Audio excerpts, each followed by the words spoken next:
Well, quite soon after the release of Bel'Veth, we got a new teaser on Twitter. That teaser literally just showed the outline of the champion. But there it was said that the real teaser is coming tomorrow.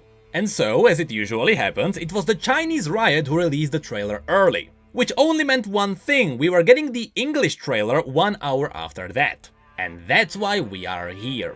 Today we are talking about the next champion, and we will talk about who they are and what are they doing. But before we get to that, I have a quick message. For the love of God, people, stop sending me leaks. I hate to burst your bubble, but I have lived through 112 different champion releases. At this point, if you send me what a champion looks like without context, I don't give a damn. I've seen it all, from lion people to floating eyes. What I care about more is how Riot is going to tease them, not how the champion actually looks. So once again, don't send me leaks because I really don't care. But now, on to the trailer.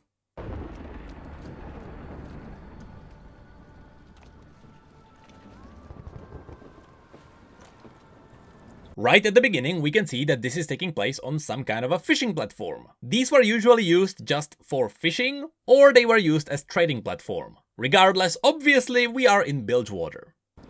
Evils, ancient and deadly, exist in every corner of the world.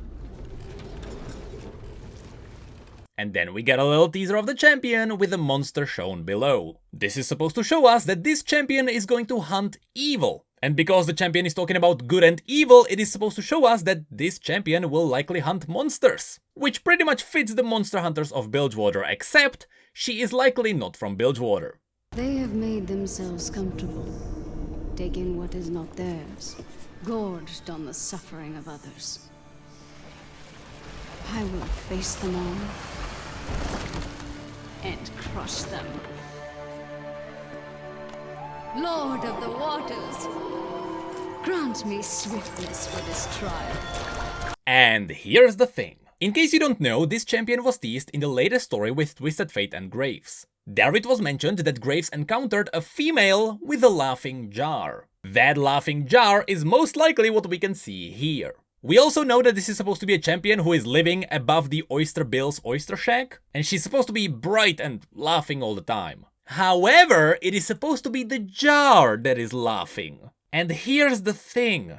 I don't know if this design really fits her. Usually when a champion has some kind of a companion, they are in contrast to each other. You have Vex, where both of them are nihilistic, but Shadow is a bit goofy. And then you have Yuumi and Book, where one is goofy and the other one is serious. Here, it seems like both of them are just happy, and I don't know how that's gonna work for her character. So far, she feels kinda eh.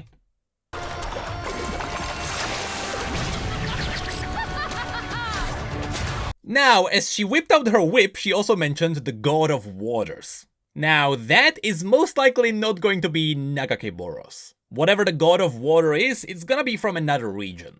And actually, quite similar to Illaoi, it seems like it is this god who is giving her her powers. Joy, unceasing and forever. That was fast. Should I have held back?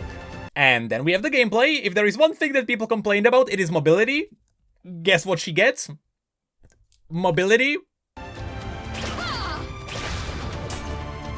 The epic of Nilah does not end here. I slay foes the size of mountains. You were fine, I guess. She really did outdance them all. Give me 5, demon! Now here is the interesting part. She says, give me 5, demon. Which means that the God of Water might actually be a demon. If that's the twist, that's gonna be really cool. Because the champion is gonna be the bright and happy one, but the demon is the sinister one. If that's the case, that's gonna sell the champion. And by the way, yes, you can see a floating hand. This is a reference to another thing that Graves said. Or actually, it was Twisted Fate who mentioned it. Twisted Fate mentioned that she has many hands. And while he is not referencing her own hands, he is probably referencing all the floating hands of the demon. Ow! That was way too hard! Speaking of which, there is Twisted Fate, and guess what the champion has? Something everyone loves. A button that says I win. Yeah, once again, she just gets immunity button. Where have we seen that before? I will face the great villains of myth and live forever in song. Prepare for death!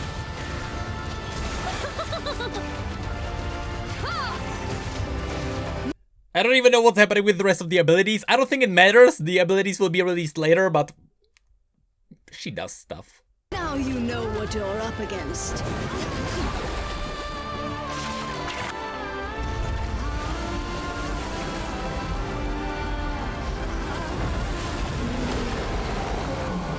I am Nilah of the 7th layer. May you find joy in the world beyond. And here is a really cool thing that many of you may not know unless you played the Ruined King game. Now, while thematically this may be somewhat of a counterpart to Illaoi, because Illaoi also has an artifact that is giving her godly powers, and so is Nilah here, but she is fighting tentacly creatures while Illaoi just kinda works with them. Sometimes. Regardless, the monster you can see here in the background is not the bearded lady. This is not Nagakeboros. This is most likely a kraken worm, and very specifically, it is possible that this is Hullbreaker.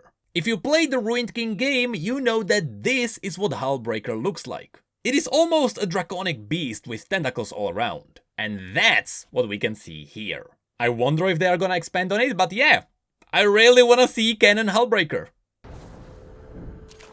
I hope the heavens are watching. I hope they're nervous.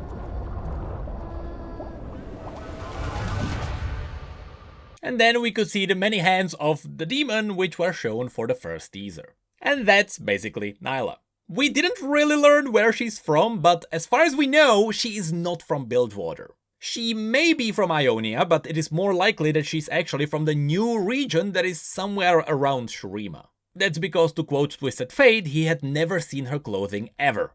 And because a lot of Ionians make their way to Bilgewater, I assume he had seen Ionians before. But yeah, it seems like we got another duo, but this time it seems like the partner is silent. I like the idea of a bright champion teaming up with a demon, but I don't know how well they can pull it through. So overall, let's just ignore the kit for now, and focusing purely on the champion, she looks fine. It seems like the narrative team will have to carry her. With that said, they did carry Bel'Veth heavily. So who knows, maybe Nilah will surprise us. I just know one thing for certain. The leaks were not worth it. I still don't give a damn about them.